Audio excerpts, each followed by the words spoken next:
Dear student, welcome to tech study online portal everything for technical student. यदि आप किसी भी टेक्निकल एग्जाम, सेमेस्टर एग्जाम या entrance exam की तैयारी कर रहे हैं तो आप हमारे चैनल को सब्सक्राइब कर लीजिए, जिससे कि आपकी तैयारी और अच्छे से हो सके। आज का जो वीडियो है हमारा वह टेक्निकल सेक्शन से संबंधित है। टेक्निकल सेक्शन में आज हम लोग कुछ महत्वपूर्ण न्यूमेरिकल देखेंगे जो कि पेपर की दृष्टि से इम्पॉर्टेंट है। तो आइए शुरू किया जाए। फर्स्ट क्वेश्चन देखिए क्या कह रहा है कि 3 रेजिस्टेंस है, R1 मान के, R2 मान के और तीसरा है R3 मान का। ठीक है, इसको कह रहा है कि 200 वोल्ट स्रोत से जोड़ा जा रहा है। 200 वोल्ट डीसी स्रोत से इनको जोड़ा गया। यह 200 वोल्ट स्रोत हो गया, या प्लस हो गया या माइनस हो गया। R1 का जो मान है वह 14.5 ओम है, R2 का जो मान है वह 25.5 ओम है और जो R3 का मान है वह 60 ओम है। तो यहाँ पे हमको बताना है कि 14.5 ओम के सिरे पर वोल्टेज कितना होगा। क्या बताना है? 14.5 ओम प्रतिरोध के सिरे पर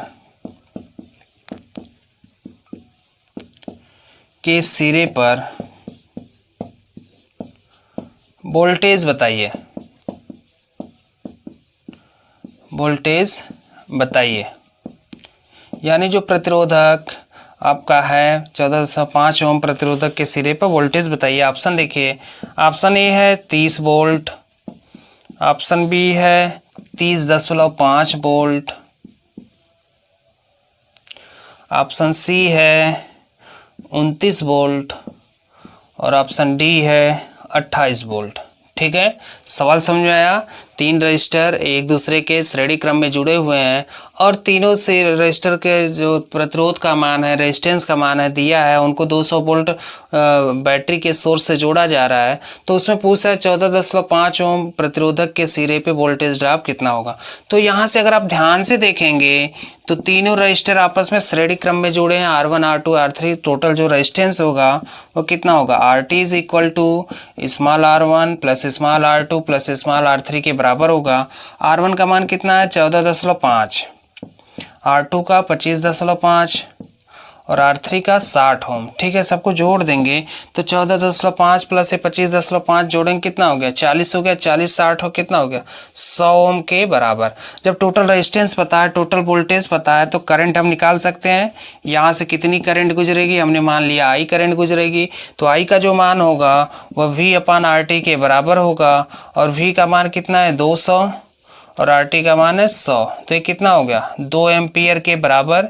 अब यह 2 एम्पियर का करंट यहाँ से भी गुजरेगा, यहाँ से भी गुजरेगा, यहाँ से भी गुजरेगा, क्योंकि तीनों रजिस्टर आपस में श्रेणी क्रम में जुड़े हैं तो धारा सब में समान होगी। तो अर्थात यहाँ पे जो वोल्टेज ड्रॉप होगा वो किसके बराबर हो जाएगा? VR1 is equal to I into R1 के बराबर होगा। I का मान कितना है? 2 और R1 का मान कितना है? 14.5। तो 14.5 गुणे 2 करेंगे तो यह आ जाएगा 29 वोल्ट के बराबर। यह आ जाएगा 29 वोल्ट के बराबर। तो जो सही आंसर होगा वह ऑप्शन सी इसका सही आंसर होगा। इसका स्क्रीनशॉट ले लीजिए, फिर नेक्स्ट क्वेश्चन कराया जाए।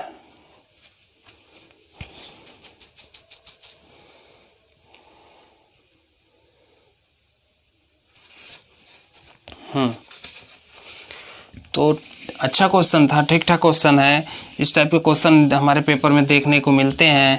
तो यहाँ पे बस कुछ नहीं करना है, श्रेणी समांतर का रूल लगाइए, टोटल करंट निकालिए। करंट पता चल गया, टोटल वोल्टेज पता है, तो हम क्या करेंगे? हमारा जो जिसके सिरे पे ड्रॉप निकालना है आसानी से हम ड्रॉप निकाल सकते हैं। सेकंड क्वेश्चन देखिए। सेकंड क्वेश्चन क्या कर रहा है? कह रहा है कि 2 लैंप है हमारे पास, एक लैंप ए हो गया, दूसरा लैंप बी हो गया। ठीक है, ये ए लैंप है, यह बी लैंप है। इसमें कह रहा है कि पहले लैंप की जो रेटिंग है यह 100 वाट 220 वोल्ट है और दूसरे लैंप की जो रेटिंग है वह 40 वाट 200 वोल्ट है। ठीक है, पहले लैंप की भी रेटिंग क्या है? 200 वोल्ट ही है, यह 200 वोल्ट है। तो कह रहा है कि इनको अगर हम 200 वोल्ट स्रोत से जोड़ दें, एक डीसी सोर्स है 200 वोल्ट, 200 वोल्ट स्रोत से इनको जोड़ दें। ठीक है, या प्लस हो गया या माइनस हो गया। तो हमको बताना क्या है कि बताइए टोटल रेजिस्टेंस क्या होगा? कुल प्रतिरोध कुल प्रतिरोध का मान बताओ। कुल प्रतिरोध का मान बताओ अगर दो लैंप श्रेणी में जोड़े गए हैं जिनकी रेटिंग दी गई है। ऑप्शन ए देखिए दिया है 1400 ओम, ऑप्शन बी दिया है 1200 ओम, ऑप्शन सी दिया है 1500 ओम और ऑप्शन डी दिया है आपका 1100 ओम के बराबर। ठीक है, सवाल ठीक ठाक है। इसमें पूछ रहा है कि दो लैंप अगर श्रेणी क्रम में जोड़े गए हैं, अगर 200 वोल्ट स्रोत से डीसी सोर्स से इनको जोड़ दिया गया तो इस टोटल परिपथ का रेजिस्टेंस हमें बताना है। तो रेजिस्टेंस निकालने के लिए हम क्या करें, पहले ए लैंप का रेजिस्टेंस निकाल लें। आर इज इक्वल टू क्या हो जाएगा, देखिए जब हमें पावर पता है, वोल्टेज पता है, तो पी बराबर होता है V square by R. R बराबर क्या हो जाएगा, वी स्क्वायर अपान पी। तो आर बराबर हो जाएगा V square upon P. V square पहले लैंप के लिए कितना है 200, तो 200 गुणे 200 बटे 100, तो यह कैंसिल हो गया। कितना आ गया, यह आ गया आपका 400 ओम। पहले लैंप का आ गया 400 ओम, दूसरे लैंप का निकाल लें। R B is equal to, यहाँ भी वही फार्मूला लगेगा जब हमें वोल्टेज और पावर पता हो, तो वी स्क्वायर यानी 200 गुणे 200 और बटे पी 40। ठीक है, 40 पंजे 200 और 5 दूना 10, 1000 ओम यह आ गया। जब 1000 ओम यह आ गया, 400 ओम यह आ गया। अब देखिए दोनों लैंप किस क्रम में है, श्रेणी क्रम में है। अगर श्रेणी क्रम में दो प्रतिरोधक जोड़े हैं तो टोटल रेजिस्टेंस क्या होगा, आर टी बराबर R1 प्लस R2 के बराबर होगा। तो total resistance R T is equal to हो जाएगा R A plus R B, यानी पहले लैंप का रेजिस्टेंस प्लस दूसरे लैंप का रेजिस्टेंस। यह हो गया आपका 400 प्लस 1000 यानी 1400 ओम के बराबर आ जाएगा इस टोटल परिपथ का रेजिस्टेंस, जो ऑप्शन ए इसका सही आंसर होगा। इसका भी स्क्रीनशॉट ले लीजिए, फिर नेक्स्ट क्वेश्चन कराया जाए।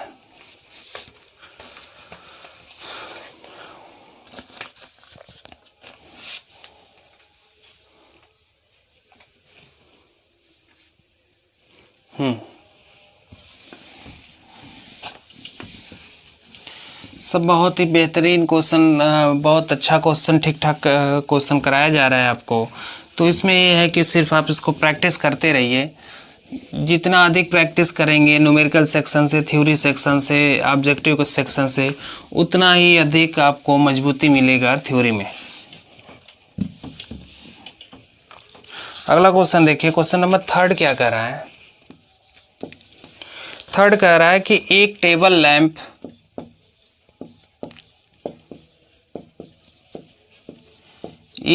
लैंप व हीटर, एक लैंप भी है और हीटर भी है, हीटर पर क्रमशः 60 वाट, 220 वोल्ट व 100 वाट, 220 वोल्ट अंकित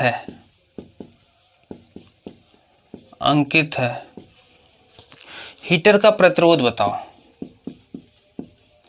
हीटर का प्रतिरोध बताओ। ठीक है, हमारे पास एक लैंप भी है और एक हीटर भी है, सबकी रेटिंग दी गई है। जो लैंप का रेटिंग है वह 60 वाट 220 वोल्ट है और जो हीटर की रेटिंग है वह 100 वाट 220 वोल्ट है। कह रहा है कि हीटर का प्रतिरोध बताओ। ऑप्शन ए है आपका 0, ऑप्शन बी है टेबल लैंप से कम, टेबल लैंप से कम, ऑप्शन सी है आपका लैंप के बराबर, लैंप के बराबर, और जो ऑप्शन डी है आपका वह है लैंप से अधिक, लैंप से अधिक। ठीक है, तब हम इसको क्या करेंगे, सॉल्व करके बताएंगे कि किसका रेजिस्टेंस अधिक है या दोनों का रेजिस्टेंस समान है या असमान है। तो देखिए एक टेबल लैंप है, वह हीटर है जिनकी रेटिंग दी गई है। तो अगर हमें पावर पता है, वोल्टेज पता है, तो रेजिस्टेंस निकाल सकते हैं। पीछे अभी फार्मूला बताया गया। तो उस केस में क्या होता है, वोल्टेज और रेजिस्टेंस के केस में जो फार्मूला होता है P बराबर V²/R होता है। वहाँ से अगर हम R निकालना चाहें तो V²/P हो जाएगा। तो यहाँ पे देखिए लैंप के लिए पहले हम निकालेंगे, तो लैंप का क्या क्या दिया है, 60 वाट दिया इसका पावर, और जो वोल्टेज दिया 220 वोल्ट। तो यहाँ से लैंप का अगर हम रेजिस्टेंस निकालना चाहें तो यह हो जाएगा V²/P, फार्मूले से V² कितना है 220 × 220 और P कितना है 60। तो यह क्या हो गया, कैंसिल हो गया। अगर इसको और छोटा हम कर दें तो यह 11 हो जाएगा, यह 3 हो जाएगा। तो हम इसको लिख सकते हैं 11 0 0 11 दूना 22, 11 दूना 22 2 24 और बटे 3 के बराबर। ठीक है, यह लगभग आ जाएगा आपका 806.66 ओम। ये किसका रेजिस्टेंस आ गया, यह लैंप का रेजिस्टेंस आ गया। 806.66 लैंप का रेजिस्टेंस आ गया। ऐसे हम हीटर का निकाल लें तो RH, RL यानी लैंप का रेजिस्टेंस, RH यानी हीटर का रेजिस्टेंस। तो RH बराबर हो जाएगा V²/P, तो 220 × 220, अब P उसका कितना है 100 वाट। तो 10 से 10 10 से 10 22 × 22 कितना हो जाएगा 484 ओम। ठीक है, हीटर का रेजिस्टेंस क्या आ गया 484 ओम। अब क्या कर रहा है कि तो अंकित है हीटर का प्रतिरोध होगा, तो हीटर का प्रतिरोध अगर वैल्यू पूछे, मान पूछे तो कितना होगा 484 ओम। लेकिन अब हम ऑप्शन देखेंगे कि ऑप्शन क्या दिया है। ऑप्शन देखिए, अंकों में न देखकर पूछ रहा है, तुलना कर रहा है लैंप से, कह रहा है कि 0 हो जाएगा, लैंप से कम होगा, लैंप के बराबर होगा, लैंप से अधिक होगा। तो हीटर का प्रतिरोध देखिए, लैंप का प्रतिरोध जो है वह 806 ओम है, जबकि हीटर का प्रतिरोध 484 ओम है। तो कह सकते हैं कि हीटर का प्रतिरोध जो होगा वह टेबल लैंप से कम होगा, टेबल लैंप से कम होगा। ठीक है, स्क्रीनशॉट इसका ले लीजिए।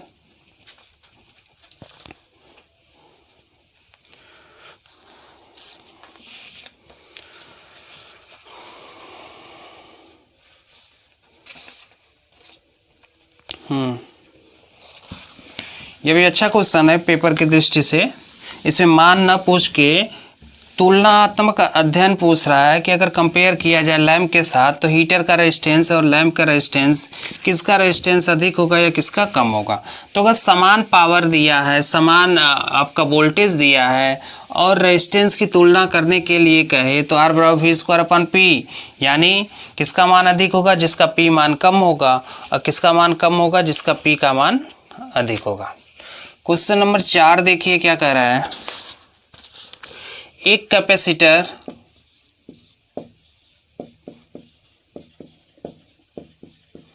एक कैपेसिटर 6 वोल्ट के साथ 6 वोल्ट के साथ जोड़ा गया है। एक कैपेसिटर है, संधारित्र है, जिसको 6 वोल्ट सोर्स से जोड़ रहे हैं, जोड़ा गया है। उसमें 3 कूलम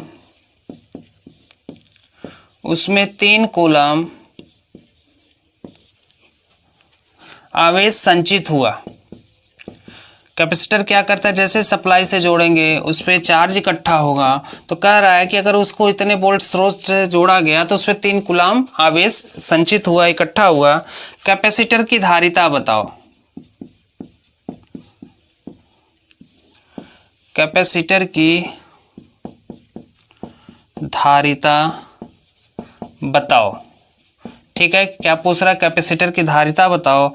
ऑप्शन ए है 6 फैराड, ऑप्शन बी है 3 फैराड, ऑप्शन सी है 0.5 फैराड और ऑप्शन डी है आपका 5 फैराड। ठीक है, सवाल ठीक ठाक है। क्या पूछ रहा है कि एक कैपेसिटर है जिसको 6 वोल्ट स्रोत से जोड़ा गया, तो वोल्टेज कितना है 6 वोल्ट और आवेश कितना है इसका 3 कूलम के बराबर।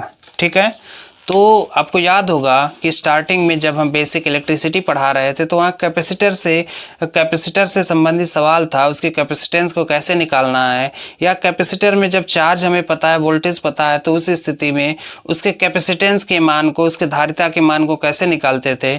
तो एक फार्मूला होता है, इसको ऐसे समझिए, मान लीजिए एक कैपेसिटर है और इसको डीसी सोर्स से आपका जोड़ा जा रहा है। ठीक है, या इसको क्या करेंगे, एसी सोर्स से जोड़ देंगे। एसी सोर्स से इसको कैपेसिटर को V वोल्ट से जोड़ा गया। यह कैपेसिटर है तो कैपेसिटर में क्या होती है, दो समान लंबाई और मोटाई की प्लेटें होती हैं, ठीक है, और बीच में यह इलेक्ट्रोलिटिक या डाइलेक्ट्रिक पदार्थ होता है। यह कैपेसिटर C हो गया। तो यहाँ पे कह रहा है कि जैसे इसको सप्लाई पे से जोड़ेंगे, यहाँ पे चार्ज इकट्ठा होगा दोनों प्लेटों पर। एक प्लेट पर पॉजिटिव चार्ज इकट्ठा होगा तो दूसरे पे नेगेटिव चार्ज इकट्ठा होगा। तो यह जो चार्ज इकट्ठा हो रहा है 3 कूलम का चार्ज इकट्ठा हो रहा है, और यहाँ पर जो वोल्टेज दिया है वह 6 वोल्ट दिया है। तो उस स्थिति में पूछ रहा है कि इस कैपेसिटर का कैपेसिटेंस कितना होगा। तो उसके लिए आपको एक फार्मूला बताया गया था, जो फार्मूला था Q बराबर CV। Q बराबर CV का फार्मूला था। तो यहाँ से अगर हम C निकालना चाहें तो C बराबर हो जाएगा Q बटे V। Q का मान कितना है 3, और V का मान कितना है 6। तो 3 बटे 6, 3 बटे 6 का मतलब हो गया 1/2, 1/2 का मतलब हो गया 10.5, यानी 10.5 फैरेड के बराबर आ जाएगा। तो जो सही आंसर होगा वह ऑप्शन C इसका सही आंसर होगा। इसको याद रखिएगा, इस पे क्वेश्चन डायरेक्ट आता है। स्क्रीनशॉट ले लीजिए, फिर नेक्स्ट क्वेश्चन कराया जाए।